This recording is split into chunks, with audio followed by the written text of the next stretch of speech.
here is the doctrine and here is the Word of God na gusto kong dalhin sa inyo ngayon. I'm speaking and giving the emphasis of what the Lord Jesus Christ accomplished on the cross of Calvary. And my intention and my purpose is hindi dapat mabaliwala ang tinapos ng paghihirap, the sacrifice of our Lord, the death of our Lord Jesus Christ on the cross of Calvary, that He proclaimed, it is finished. Lumipas man ang mga panahon, years may pass and decades may pass by, the cross and the power of the cross will never waver or lessen the accomplishment of our Lord Jesus Christ. That is exactly what I am. That is exactly what my purpose is, to put the glory on what Jesus Christ have accomplished on the cross of Calvary. Nevertheless, this gospel will become weaker and weaker once we lessen the power of what Jesus Christ had accomplished on the cross of Calvary. And that is the danger of apostasy. Some people now are questioning, is there really a virgin birth? Kino-question na po nila yan. And there are some works of the demonic inspired film that discredit even what the Lord Jesus Christ teach, life and teachings. And that is very dangerous. As vanguards of truth, yan po ang slogan ng Acts 29 Missions Philippines. We are vanguards of truth. We are protecting the pure gospel of our Lord Jesus Christ, and that He had finished and climax in the cross of Calvary. Hanggang sa then He resurrected after 3 days. Sasagutin ko, nagkataon hindi ito reaction sa aking kaibigan, but nagkataon, it so happened that it is a series of teaching. So pakinggan po natin itong mabuti because it really amazed maybe some of you. Let us turn our Bible from Luke chapter 5 verses 37 to 39. I'll be reading most of the time sa New International Version. Verse 37, Jesus Christ is teaching here, and no one pours new wine into old wineskins. Otherwise, the new wine will burst the skins. The wine will run out, and the wineskins will be ruined. No, sabi niya, no wine must be poured into new wineskins. And no one, after drinking old wine, wants the new. For they say, the old is better. This is the word of God from the Gospel of Luke, the teachings of our Lord Jesus Christ about the old and new wineskins, and the new wine, and the old wine. It figure out, in fact, ito ay isang parable na pinakita ng Panginoon. Ngunit may kahulugan siya sa spiritual teaching.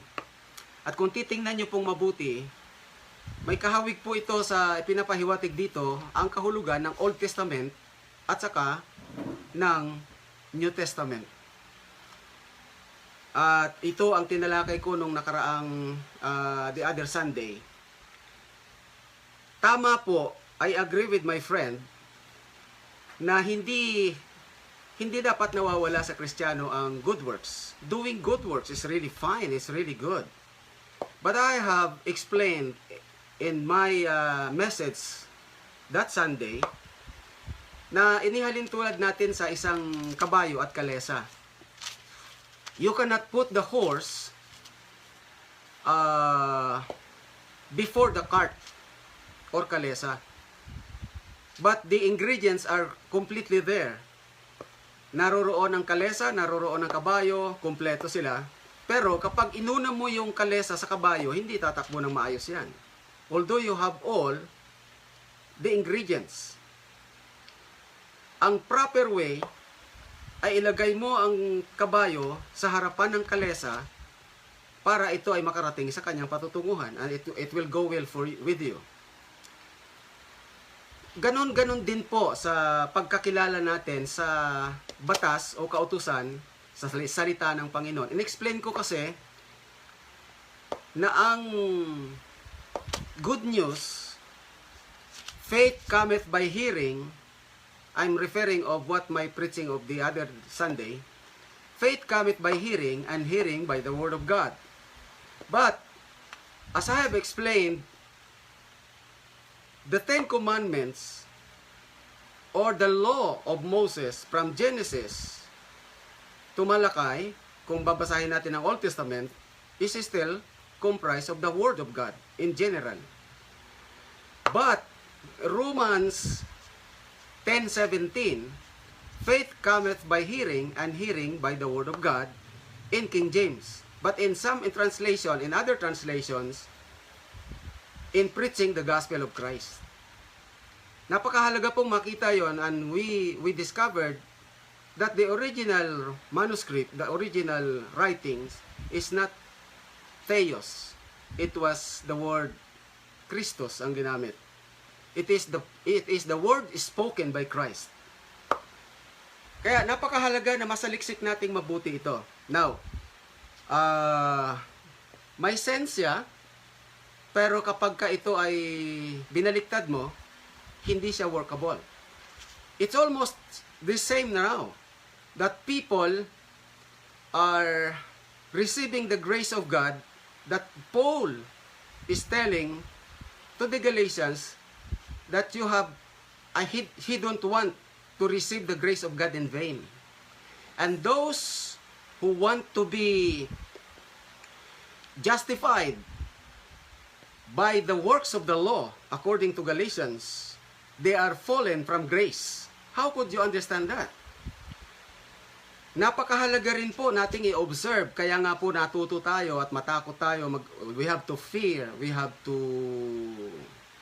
make ourselves a good moral people because of the law. But in terms of redemption, justification, salvation, ibang usapan po yon. Pag dinagdagan mo siya ng moral goodness of man bago ka maligtas at para ka ma-justify, you are just like putting the horse behind the cart, sa likod ng kalesa, at hindi siya maraming mga tao dumadaos-dos sa mga bagay niyon. They are already preaching the gospel, the good news, and yet they are sliding back to the old covenant, sliding back to the law. Yan lang po ang gusto kong linawin. Okay? There is a crisis. That's why I invite you to really learn from it, hear very carefully. Kung titingnan po natin, maliwanag ang pagkakasabi ni Jesus Christ about the new wine and the old wineskins.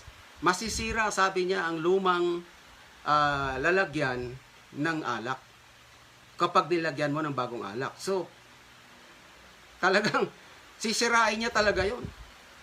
And kailangan ilagay mo siya sa bagong alak. The Old Testament and the New Testament, it goes together, but you have to put in harmony to synchronize them. As the Old Testament is speaking that there is a new coming, and the new that has come is telling that it is the fulfillment of what the old is telling about. The fulfillment, nandun na yung fulfillment eh. So, nasa saan ka? Sa prophecy o sa fulfillment of the prophecy? Isa po yun sa dapat nating tingnan.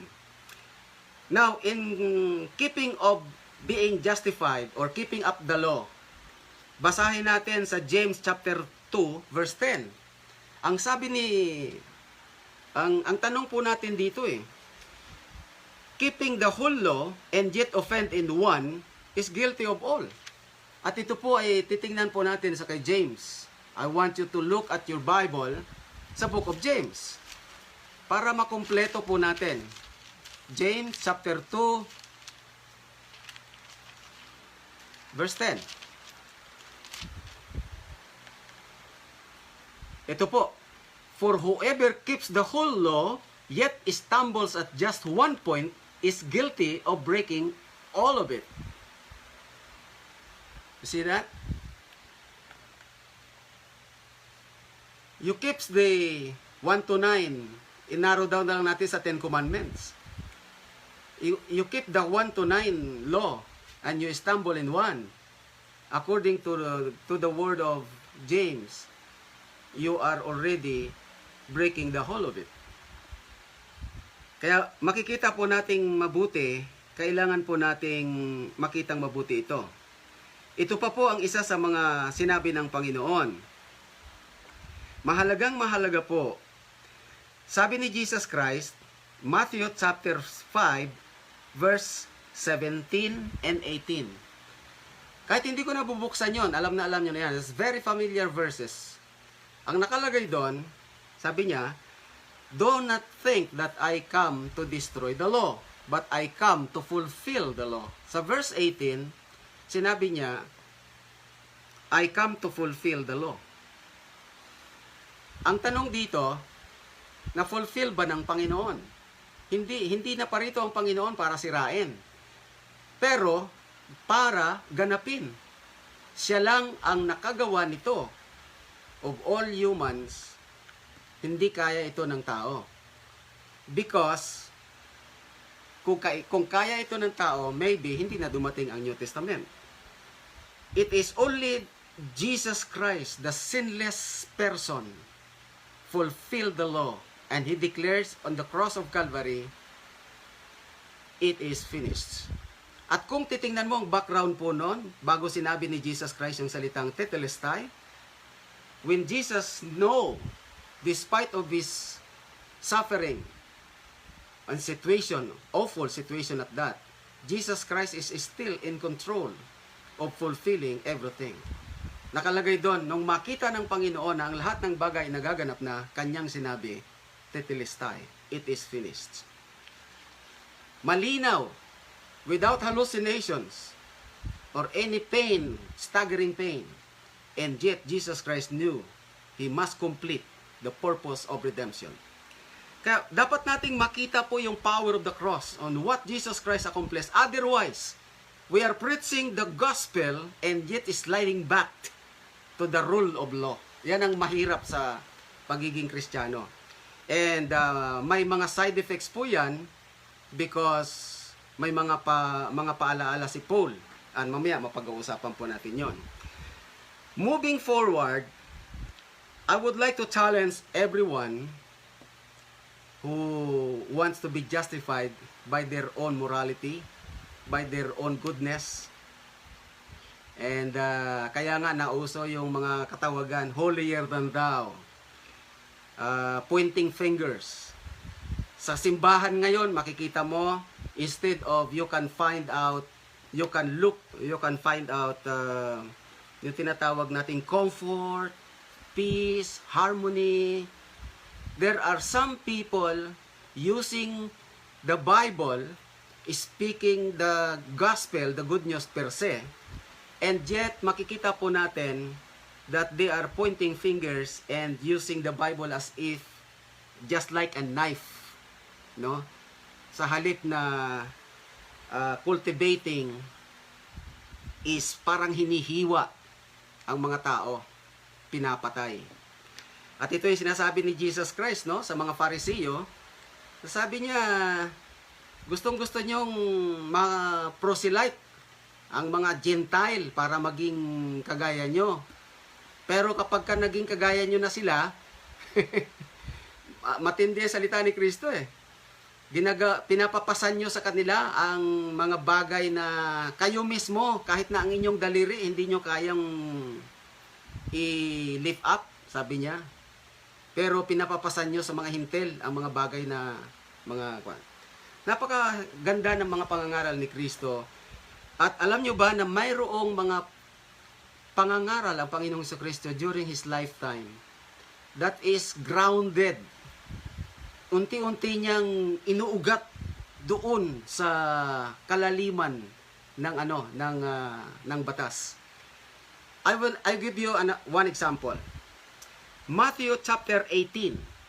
Open your Bible. In Matthew chapter 18, verse 8 to 9. Maganda po ito. Let us read chapter 18 verses 8 to 9. Basahin ko sa inyo ha. Pagkatapos kong basahin to, I will ask you a question. If your hand or your foot causes you to stumble or sin, cut it off and throw it away.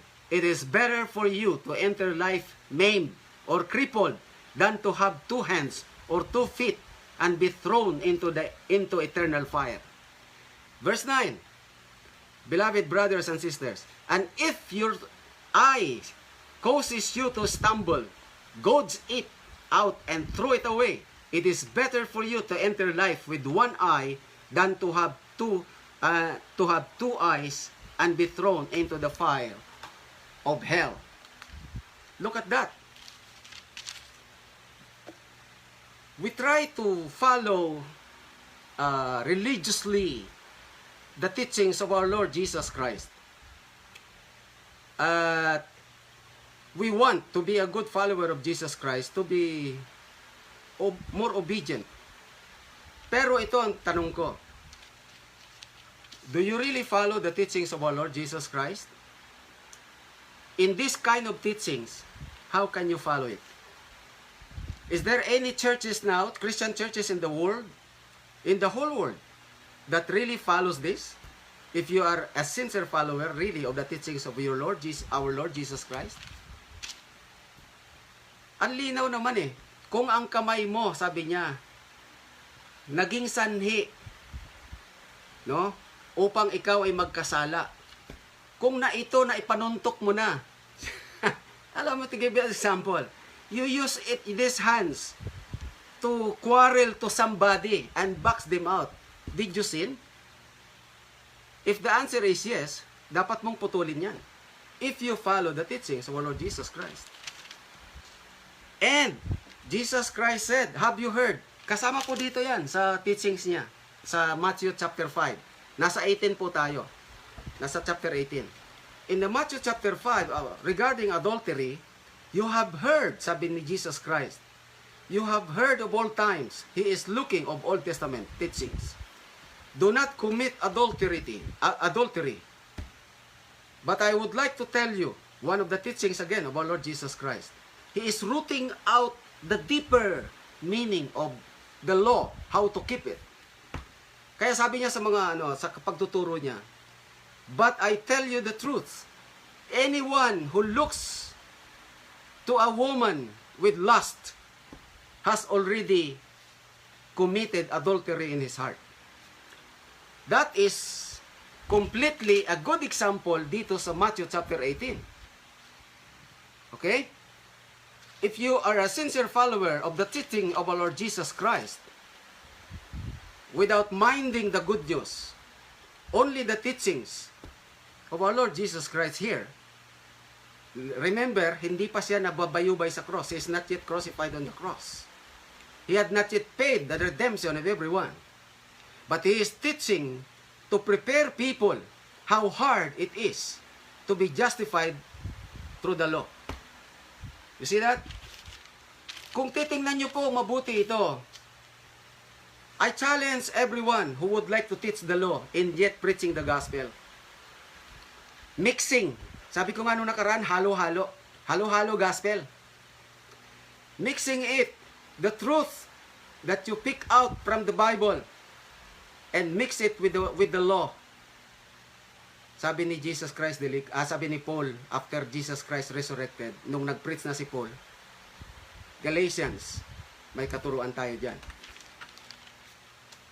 Kung sinunod po ito ng ilang mga Christian churches, they are as to prove that they are sincere follower of our Lord Jesus Christ. I too want to be a sincere follower of Lord Jesus Christ, being a pastor, being a teacher of God's Word. Pero ito, gusto kong tanong sa inyo. Kung merong sumunod nitong mga Christian churches, bakit wala pa akong nakikita na mga pumupunta sa mga big churches, mga small churches, per se as Christian churches, na mga bulag, na talagang dinukit yung kanilang mga mata? Are all hypocrites? Did they not committed lustful eyes? So lalabas na karamihan siguro. Ewan ko lang no judgmental, but we know ourselves. We know our limitations. How can you understand this? Unless you take the whole picture of the Lord Jesus Christ preaching and the gospel. You see that? Kaya ko to ini-explain, it is very hard to really fulfill the law. And nobody were able to fulfill it. And thank God, there is one. Yun yung dinala ko nung the other Sunday. That he who know no sin becomes sin for us. 2 Corinthians 5:7, chapter 5, verse 21. He who knew no sin became sin for us. He is guiltless. He is sinless.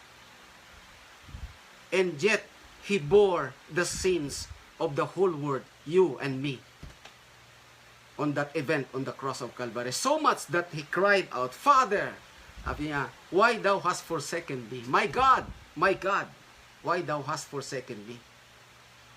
Oh my, the deepness, as I promised you before, that I will be speaking on the next, after the resurrection, about the power of the blood of the cross.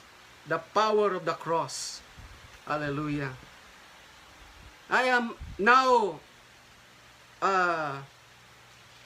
on this mission to continue to give glory to God's accomplished works on the cross of Calvary, without any shadow of demeaning or toning down.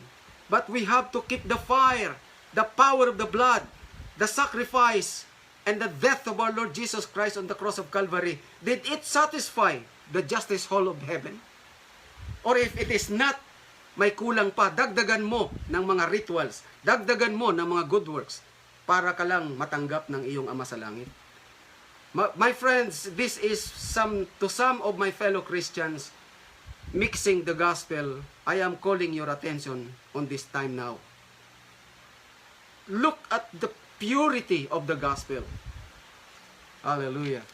Yes, I believe na hindi po nawawala at hindi po maihihiwalay sa isang Kristiyano ang paggawa ng mabuti. Alam niyo kung bakit? Sinabi ng Panginoon, Matthew 5:13 to 16, you are the salt of the earth. Ang dami nating mga preachings, ang dami nating narinig na mga pangangaral tungkol dyan. Ang ganda kasi, ang dali kasing dalhin niya. Na dapat tayo ay nagiging asin sa lupa. Tama po yun. Dapat tayo nagiging ilaw sa sanlibutan. Tama po yun. Kaya hindi mo mahihiwalay sa isang anak ng Diyos ang kabutihang puso, ang tumulong at gumawa ng mabuti. Because that we should be. Kailangan po natin yun, mga kapatid. Otherwise, dadaigin ka pa ng mga yung mga magagaling ang morality ng mga Hapon. 'Di ba? Nakakahiya nga kung minsan ang Pilipinas, the only Christian country in Asia, sabi daw nila. I don't believe that, no? Possibly siguro the only very religious country in Asia. Pero the only Christian, nakakaano po 'yun, nakaka-degrade po pagkatapos nandito lahat ng uri ng kasalanan. Pagdating na ang isang bag ng isang tao o ang cellphone pambihira, mga Kristiyano dumadaan, biglang nawawala. Samantalang doon sa kanila, ang taas-taas ng morality nila. Those Japanese people, look at that. Maiwanan mo raw doon ang bag mo, isang linggo, balikan mo, nandun pa raw. Pero dito, maiwanan mo ng ilang minuto, nawala na. Christian country. So, sometimes this is very ironic. Nakakalungkot, di po ba? Tapos, we need to really understand. But my question is, are they saved because of their morality without Christ? You answer that with sa iyong sarili. Or if you know really the gospel, or you really know the Lord Jesus Christ. Right now, nakita ko sa sa Poland. Nakita mo ba 'yon? Brother Cox? Yung sa Poland, sa isang highway, grabe, mayroong bangketa lang yata yun. Pinaglagyan nila ng ng mga iba't ibang relief goods.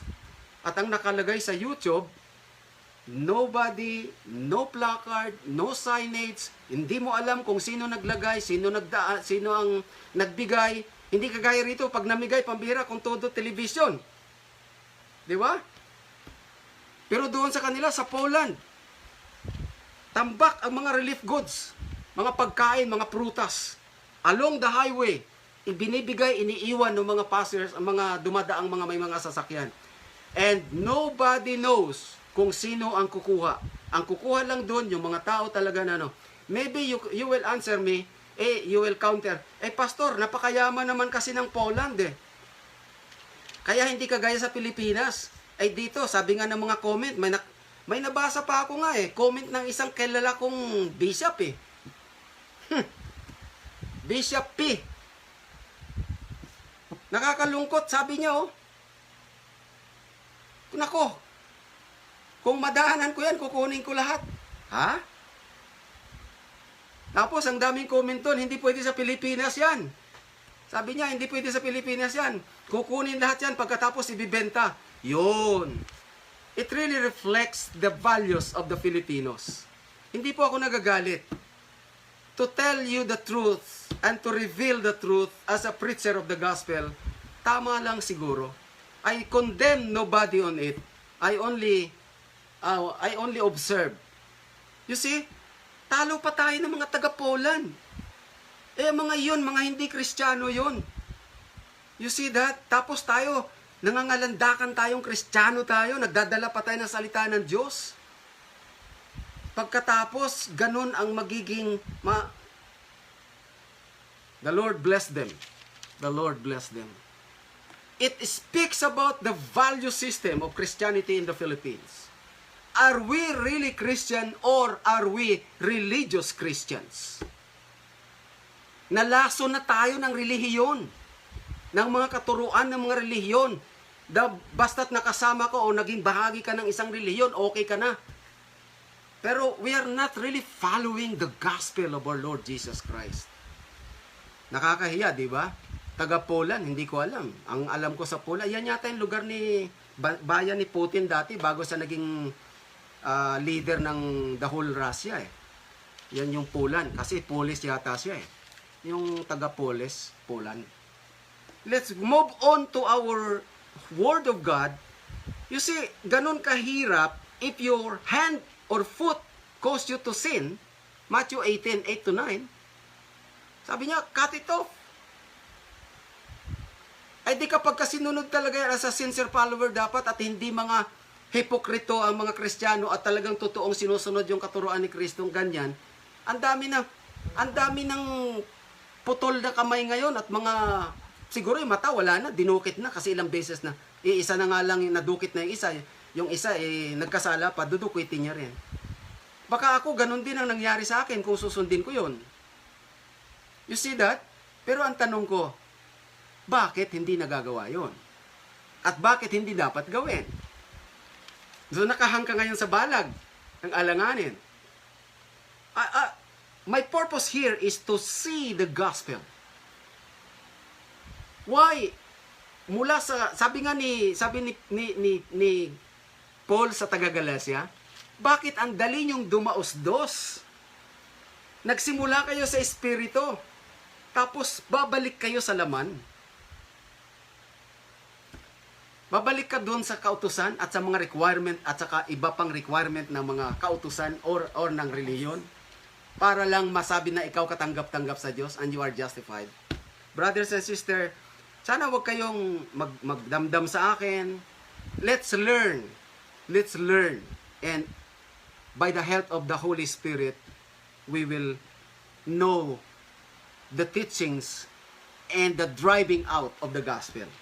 Okay, tutuloy po natin sa paano ba tayo maging righteous. Ito pa, Matthew 5:20. Another hamon ni Jesus Christ. Look at this. Matthew 5:20. Basahin ko sa inyo, ha. Ito. Tatabunan ng aking lapis. Here. For I tell you that unless your righteousness surpasses that of the Pharisees and the teachers of the law, you will certainly not enter the kingdom of heaven. Oh my.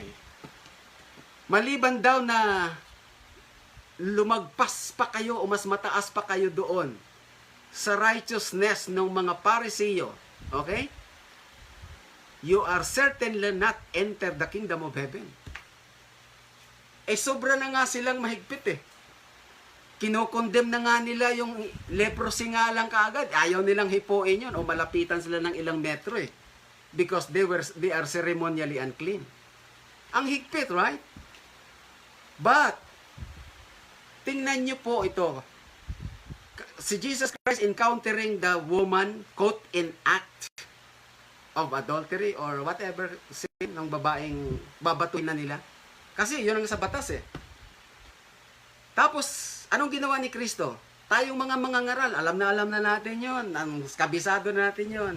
Yumuko ang Panginoon, nagsulat sa lupa, at pagkatapos ay kanyang sinabi, o sige, sabi niya, ang sino mang walang kasalanan sa inyo ang unang bumato sa babae.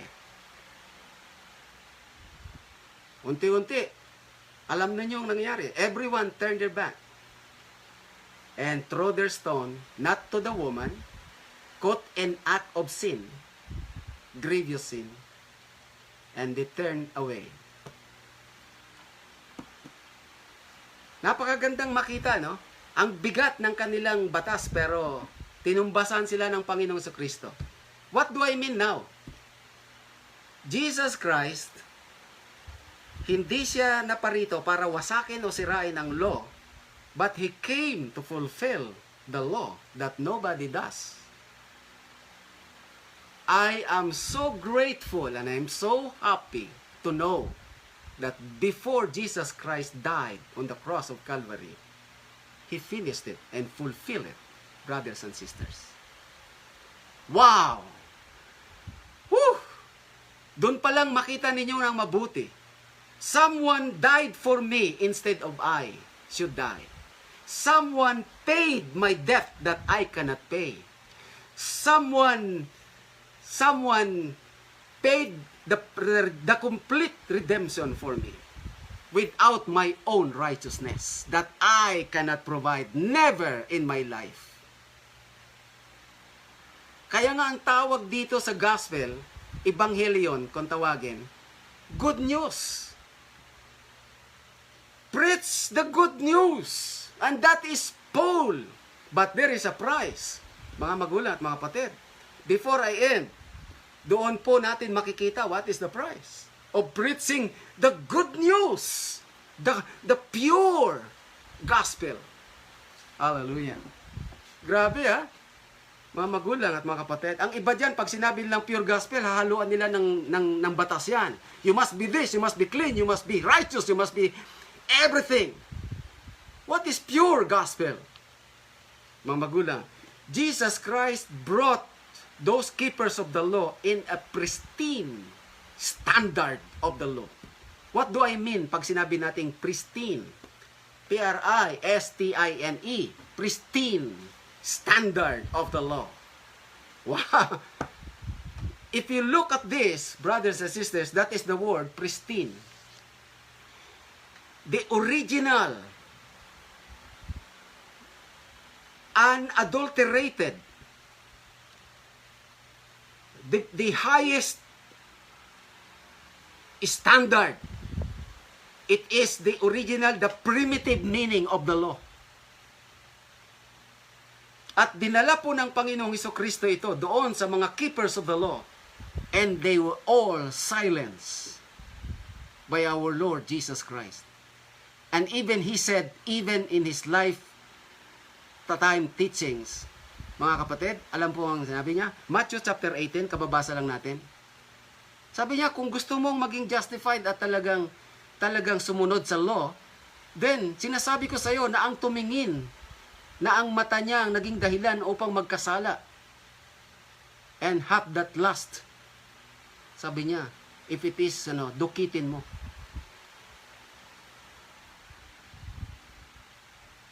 Can you see the highest standard of this the Lord Jesus Christ is telling? And yet nobody dare to do it to themselves. Now, kung mag-i-end tayo doon, hanging, pwede nating sabihin, lahat pala ng mga nasa ngayon, mga hypocrite, kasi hindi naman nasusunod ang sinabi ni Jesus Christ. Yun nga ang sabi ni Jesus Christ na love your enemy. Sabi ko nga, napakahirap. One of the most difficult command of our Lord Jesus Christ to love your enemy. It's very hard. Very hard. Sa sarili mong kakayanan, di mo kaya yon. It's only the grace of God that we're able to love our enemies. Pero doable yun. Pero why is this? Matthew chapter 18, 8 and 9. Nobody does dare to do it. Kung ihahang lang natin doon, mga magulat, mga kapatid, ang understanding natin, magiging judgmental tayo, sabihin natin, oo nga, no? So sa lahat pala ng mga, ngayon, mga paimbabaw, no? But I have good news with you, brothers and sisters. Let me continue. Okay? If papaano mo ma-accomplish ang righteousness, hindi mo kaya yon. Romans 3:20 hanggang 24, napakaganda po niyan. Mag-aral po tayo.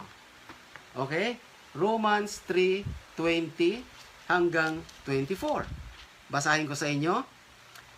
Therefore, no one will be declared righteous in God's sight by the works of the law. Oh, ang linaw na po nun. Bakit natin hindi nadagdag yun?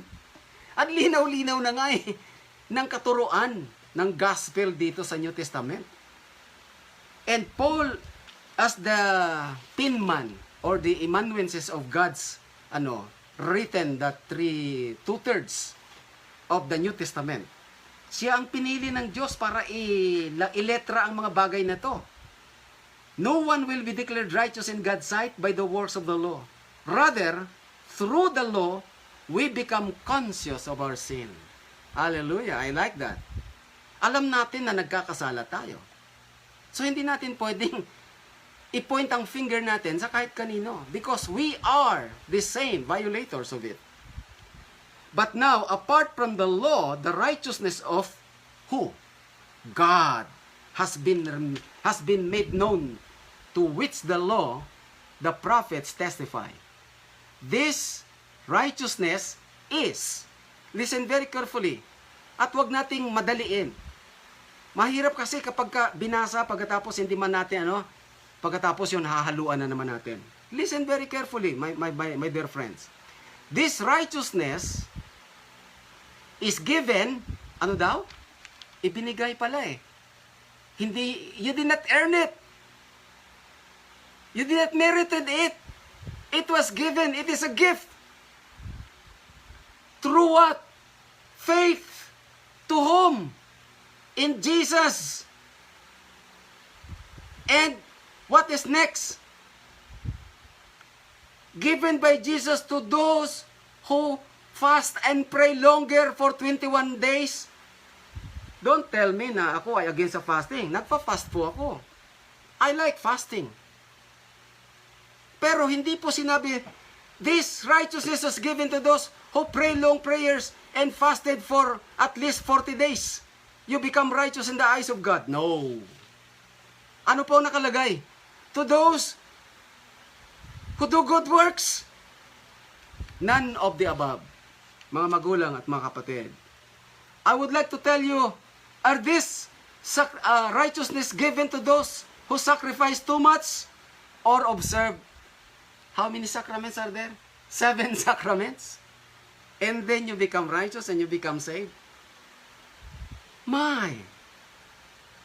None of the above. Back to the word of the Lord Jesus Christ in verse 22, 3:22 of Romans. This righteousness is given through faith in Jesus Christ to all who believe. Hallelujah. All who believe. My question is, are you a sincere believer of Christ? Yes. Are you part of the Galatians, Christians? I hope not. Bakit ko binabanggit ang Galatians? Okay, putulin muna natin to ha. I would like to remind everyone, Galatians, Christians, anong sabi ni Pablo dito sa mga taga-Galatia? Where is Galatians? Ito. Magandang makita po natin to. Let's scrutinize the whole New Testament teachings. Ano po sabi dito ni Paul? Sabi niya, verse 6, I am astonished, chapter 1, verse 6 ng Galatians, that you are so quickly deserting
Kapatid, muli mong sasabihin siguro sa akin, hindi ka pwedeng maging Kristiyano kapag walang good works. I explained that already. That you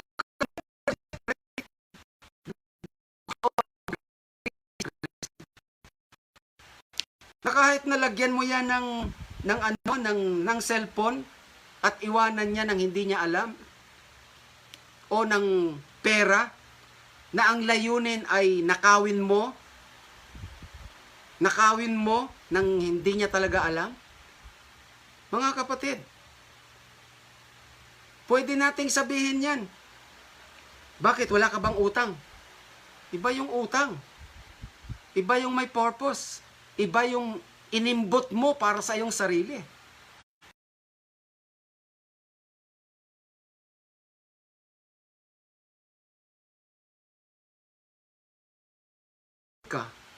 May purpose ka. Alam ng Diyos yun. The people may condemn you. Pero kapag humarap kayo sa itaas, the one who justifies you will be the ultimately that will give you the right. Napakaganda. At sa 2023, doon lang ang kabisado ng karamihan. They major in the verse 23, but in the verse 22 and 24, hindi na nila masyado itong kilala. Ano ba nakalagay sa 24? Sa 23 muna. For all have sinned and fall short of the glory of God. And all are justified, verse 24. All are justified freely by His grace. Grace! Through the redemption that came by Christ Jesus. See that? Minsan masaulado natin yung yung dinidiin natin yung tao. Di ba? Which is tama lang. Pero alam nyo ba, bago tayo napunta dito sa Romans 3:23, siyempre may pinagdaan ng katuruan si Pablo, at naalala ko sa Galatians, I think that is Galatians, the gospel, the law is our schoolmaster to bring us to Christ. Kaya, dapat lang malaman natin na wala talaga tayong kaya. That we are all sinners. Pero nakalimutan natin, kaagad-agad sinabi na ng verse 22, this righteousness is given through faith in Jesus Christ to all who believe. There is no difference between Jew and Gentile. All have sinned. Pagdating sa 24, and all are justified. Pinapakita ang ginawa ni Kristo sa cross ng Kalbaryo. And Paul was very sincere and faithful doon po sa katuroang yon. Mga magulang, napakagandang maunawaan natin ito. What I am driving out, makikita nyo po. Let's move on, mga magulang at mga kapatid. Righteousness, this is what Jesus Christ accomplished on the cross. That is why Paul called it, kaya tinawag ni Paul itong gospel At pinaglalaban niya po ito, mga magulang at mga kapatid. Despite of great persecution, mga magulang at mga kapatid, in preaching the good news. Hallelujah. Paul consistently fighting the gospel. Alam po ninyo, kung babalikan natin yung dinala ko nung nakarang linggo, papaano ito kinlimax ni Paul? Balikan natin, Acts 13. Okay? Kung titingnan po natin ito, sa Acts 13:38, ito yung sinasabi ko na laktawan natin ng konti. Kasi madadala ko to sa pagkasakasunod ng serye. Balikan po natin ang Acts 13. Okay? 38. It's a beautiful one. At ito po ang pangangaral ni Paul. Tingnan nyo pong mabuti. Ang background po natin dito, makikita po natin na nang nangaral dito si Paul ay ang daming nag-persecute sa kanya. At palipat-lipat sila hanggang sa sila po ay nakarating sa Antioquia. Sinusundan sila ng mga persecutors. At malimit na persecutors po niya ay yung mga nahirati sa tinatawag nating Law of Moses. Okay. Tingnan nyo mabuti. Sabi ni Paul dito sa sa 38:39. Therefore, eto na, magtatapos na siya ng pangangaral niya ng gospel. Naka-record yung preaching niya dito ng gospel I want you to know that through Jesus, the forgiveness of sin is proclaimed to you. Through Him, everyone who believes is set free from every sin. A justification you were not able to obtain under the law of Moses. Naku, shock yung mga taong na sanay doon sa pangangaral ng batas. They were all shocked. They cannot accept it. And instead of scrutinizing and studying the deeper prophecies of the Word of God in the Old Testament, they turned to be persecutors of the gospel. Hindi ba ito kung minsan nagiging totoo rin sa ating kapanahunan? We are not at the time of Paul already. Life and death ang kasalukuyang hinaharap nila that time. Pero sa ating malayang pangangaral, maging sa Pilipinas, there are also moderate persecutor of the gospel. Who are these moderate persecutor of the gospel? People who mixed their teachings, the dogma of the church, the requirements of their sacraments, the religious teachings, man-made teachings, incorporated into the gospel, the good news, para maging tunay kang maging Kristiyano. Mga magulang at mga kapatid, pag-aralan nating mabuti ito. And alam niyo po, dito, bago sinabi ito ng ni Paul, kasi pinipersecute sila Alam nila na hindi sila magtatagal sa lugar na to. And then, pagkatapos nun, sabi niya sa verse 40, take care that what the prophets have said does not happen to you. Mag-ingat kayo, sabi niya, na ang sinabi ng propeta, saan yun? Sa Old Testament. Ay wag mangyari sa inyo. Ano po ang nakalagay na sinabi ng propeta with looking on the coming of the Son of God or the Gospel?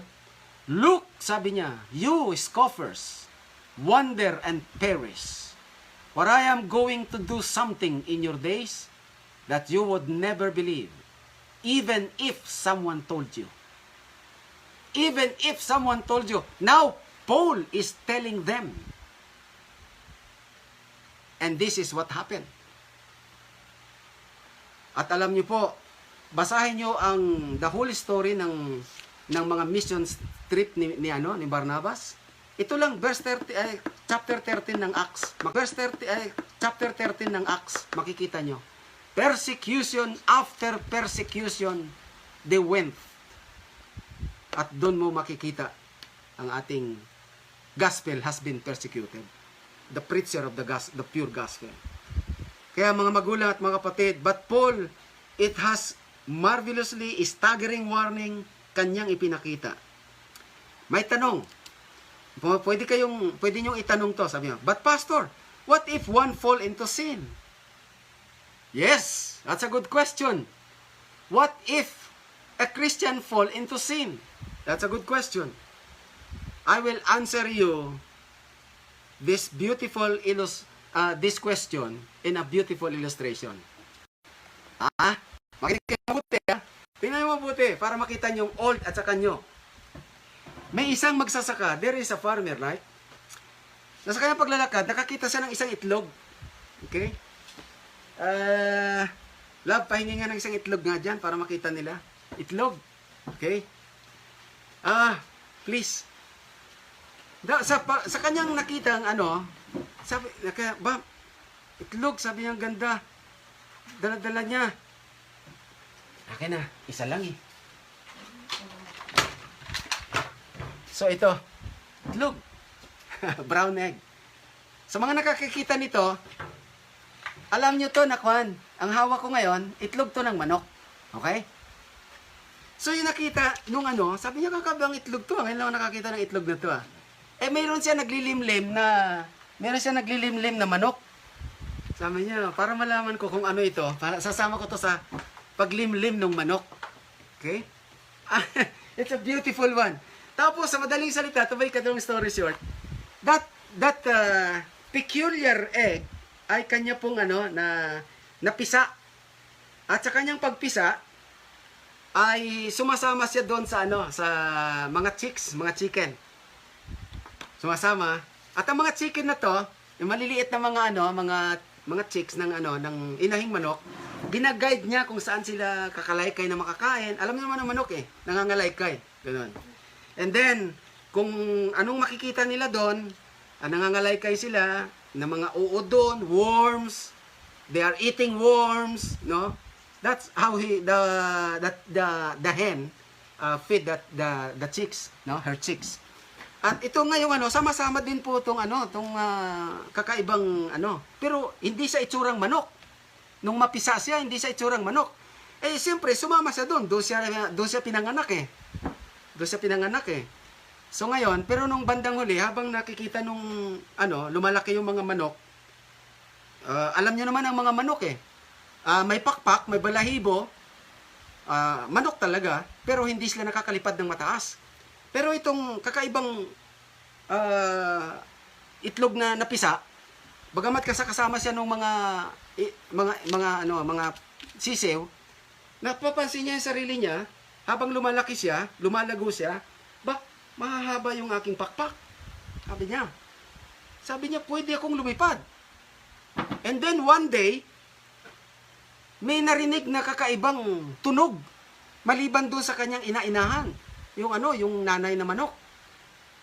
Tumingala yung na to na may mahabang Pagtingala niya, nakita niya, magkawangi sila ng pakpak. Tapos, sabing gano'n, no? Parang tinatawag siya. Sabi niya, parang yun ang nanay ko. Sabi niya, kamukha ko siya. At umaali-aligid yung yun pala yung mother eagle. At yung mother eagle, mga kapatid, ay inaaligiran siya.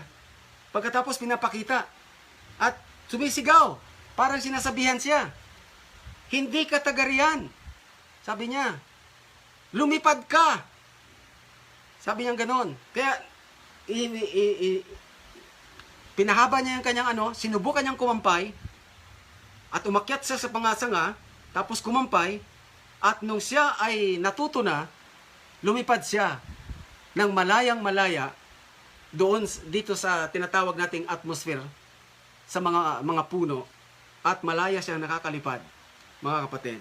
That is what we call the eagle. Hamantalang ang kanyang mga kasamahang mga chickens ay patuloy na nangangalaykay ng mga uod at kumakain ng mga uod. What do I mean in this spiritual significance?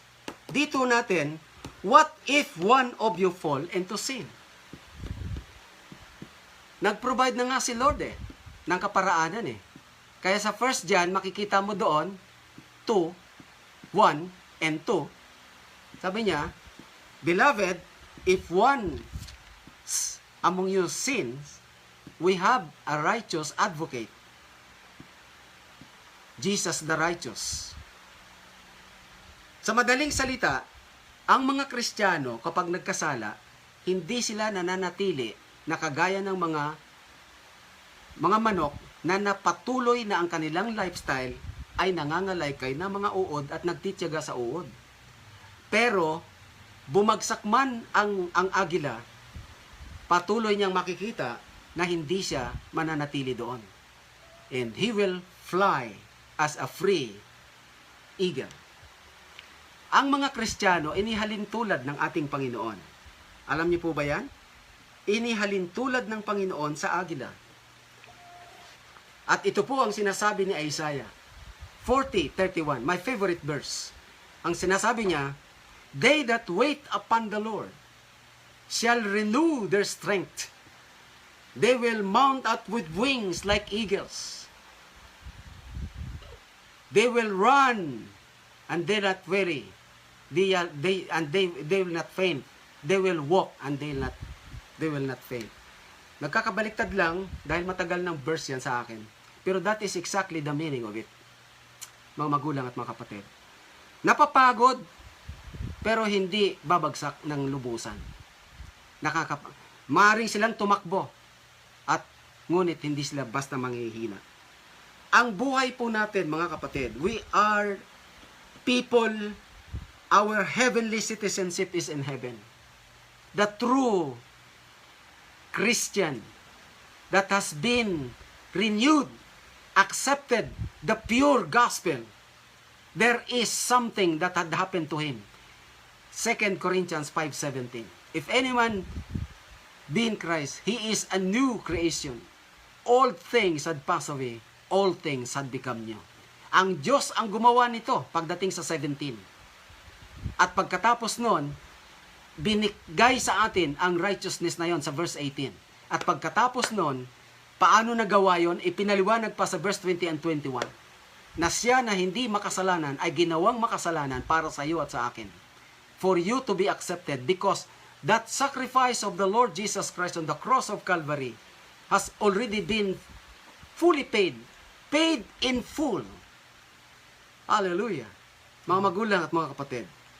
At ito ay minsan lang yan. Hindi na pwedeng muli pang mayroong isang Kristong lalabas. Kung mayroong lalabas na nagaganyan at gagayahin ang ginawa ni Kristo, false Christ na po yan. It has been once and for all for you.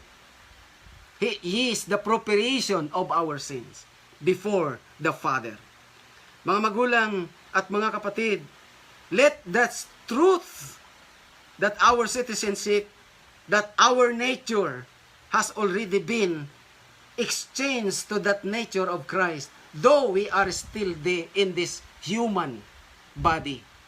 And yet your spirit, your soul that has been created in the image of God, destroyed because of the treason of deception of Satan through Adam and Eve, and yet restored back when Jesus Christ paid in full in the Mount of Calvary. At ito po, that is ang katotohanan ng gospel na ito na tinapos ng ating Panginoon. Let it sink into the every child of God in your heart. That it is how you can glorify our God in heaven. Enjoy your life and freedom. Let us enjoy this freedom. Let us enjoy this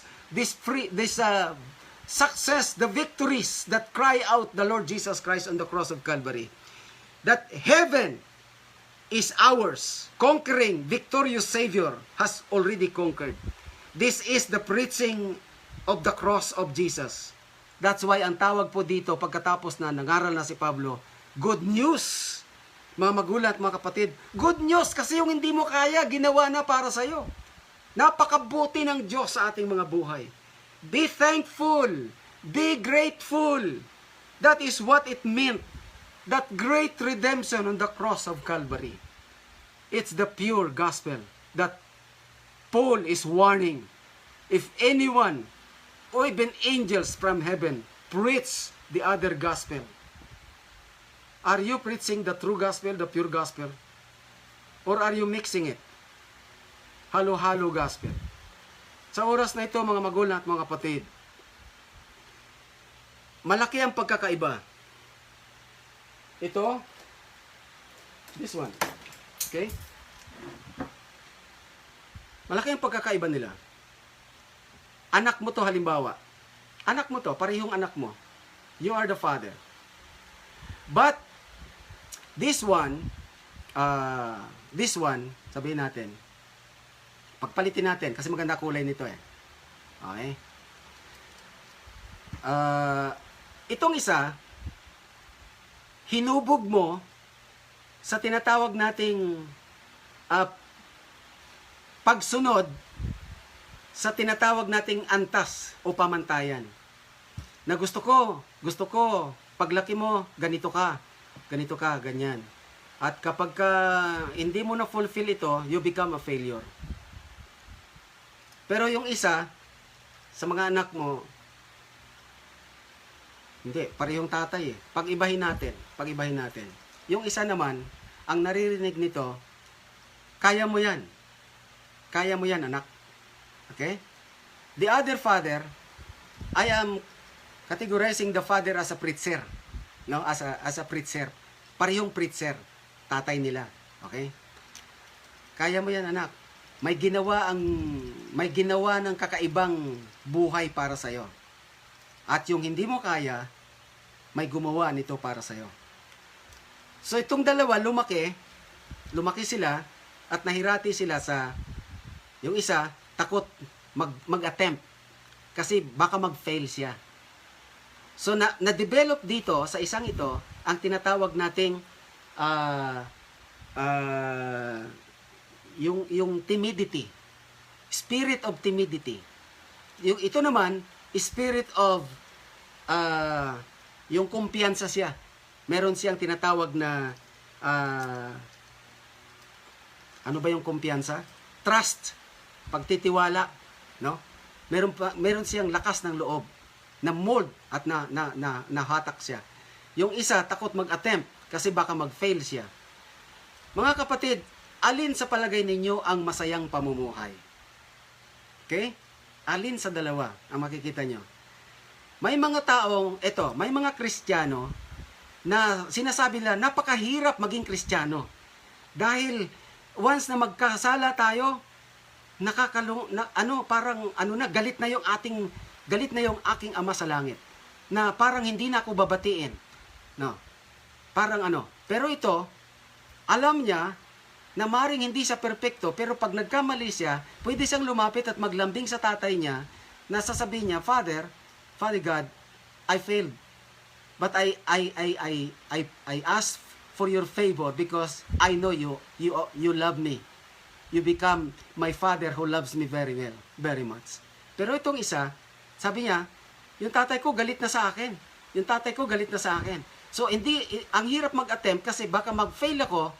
Kaya instead of growing, mananatili siyang hirap mag-grow, samantalang ang isa, ine-express niya ang kanyang freedom and then enjoying the privileges of being a child of a king, a child of his father. and he become more and more happy, victorious, while ang isa nagsisikap sa kanyang sariling kakayanan. At ganyan ang ilan sa maraming mga Kristiyano, bagamat sila ay nabubuhay sa parihong tinatawag na Christian churches today. I hope I made my point. Like Paul, this is good news. All we need to do, paggising mo sa umaga, as if you are living in a wonderful world that despite of this COVID-19, despite of the problems, and yet you know that you have a Heavenly Father, you have a Savior, you have a guardian angel, you have a wonderful Holy Spirit that will protect you, that will uphold you, that love you, that will continue to keep you going sa maging mahirap at madilim na sanlibutan. Kaya David, even at the time, sinasabi niya, "Though I walk in the shadow of the valley of death, I shall fear no evil." He developed his trust and confidence with God, that God is good to him. At ang mga buhay na ito, mga magulang at mga kapatid, ay patuloy na tinatamasa ng mga taong namumuhay doon sa tinanggap nilang pure gospel, unadulterated, mga magulang at mga kapatid. This is the preaching of the cross. This is the power of the cross. And this is also the power of the blood that shed on the cross of Calvary. I, as a true, a faithful preacher of the gospel, will never waver and will never demean the power of the blood and the sacrifice of the Lord Jesus Christ on the cross of Calvary. And I am waiting one day that He will come back, that I will see Him face to face, and I will be with Him wherever He is. And now, as I am waiting for Him, like an eagle, we will renew our strength. We will continue to walk. We will continue to preach. We will continue to propagate our faith in the Lord Jesus Christ with a happy heart. Every day, pagbangon mo sa kinabukasan, as if you are living, hallelujah, in the presence of your Holy Spirit that is given to you, of the Holy Spirit that is given to you, in the comfort of the Holy Spirit, in the power and authority of your Savior, Jesus' name, and in the love of your Father that loved you so much. Hallelujah. Sa mga oras na ito ang pangangaral ni Pablo, like Paul the Apostle, let me remind every child of God, do not lessen the power of this or adding any man-made add-ons that Paul reminds the Galatian Christians. Hallelujah. Ito po ang buhay na where the Spirit of the Lord is, there is freedom. Ito po ang buhay na pinangungunahan ng Espiritu na ibinigay sa atin, and that we got that Spirit through the acceptance of the pure gospel of our Lord Jesus Christ. Alam niyo po mga kapatid, ito po yung requirements of the law. Tama si Jesus Christ eh. Kaya sabi niya, hindi nyo kaya yan. Ako na ang gagawa niyan. At dito ko kayo nilalagay. Sa pamamagitan ko, you are no longer living under the law, but you are living under grace. Buhay na kasiyasiya. And that is the fulfillment of John chapter 10 verse 10.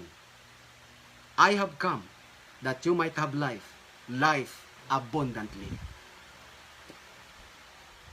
Amen. Tayo po ay manalangin. Heavenly Father, we thank you for the pure gospel. Lord, help us. When Jesus taught those people preaching the law of Moses, He preached and gave them the pristine standard of the law. And now, as we are the heralds, the preachers of the gospel in the New Testament of what you have accomplished on the cross of Calvary, help us, Lord, not to demean or lessen even a single ounce of what you have completed on the cross of Calvary for our redemption, justification, forgiveness, hallelujah, of our sins. Lord, bring to us, Lord, in our understanding, the pristine teaching of the gospel of your Son, Jesus Christ. That we will never allow ourselves, Lord, to degrade what Jesus has accomplished on the cross of Calvary. Oh, hallelujah! And help us, Lord, to always live in the life that you have called us to be. It is good to wake up in the morning, prepared our hearts and mind to enjoy the life, and inculcate, sink in our hearts, in our minds, Lord. Children, Lord, we will live in accordance to what you have called us. Oh, hallelujah! Na hindi po namin dapat balikan o hindi po namin titingnan, Panginoon, ang mga kagaya ng mga inahin ng manok o ng mga sisiw na naruroon sa lupa at naruroon lamang upang mga lahig, Panginoon, na ang kanilang uri ng pamumuhay ay doon lamang sa mga natutuka sa lupa at mga uod sa lupa. But Lord, as you have pictured us as eagles, help us, Lord, hallelujah, to feel free the freshness of the air and that warmness of the air of the Holy Spirit, to enjoy the freedom and to become more victorious. And so, therefore, it will happen to us what the Lord, what Paul, most of his preaching, Lord, is telling us that we are more than conquerors to them that love us. And no one can separate us from the love of Christ. Hallelujah. Father, I pray that this good news, let it bring joy and glory to your name. And let it bring comfort to your people. And let them consider themselves, Lord, free. Hallelujah. And they are all righteous in the eyes of the Father through Jesus Christ. We thank you, Father, for this revelation.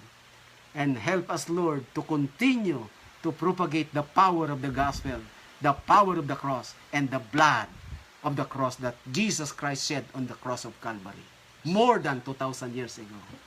Let that power of the blood continue, Lord, to shield your people. Even sa amin pong mga alalahanin sa COVID-19, I pray for the covering of the blood. Always, Lord. Hallelujah, hallelujah, hallelujah.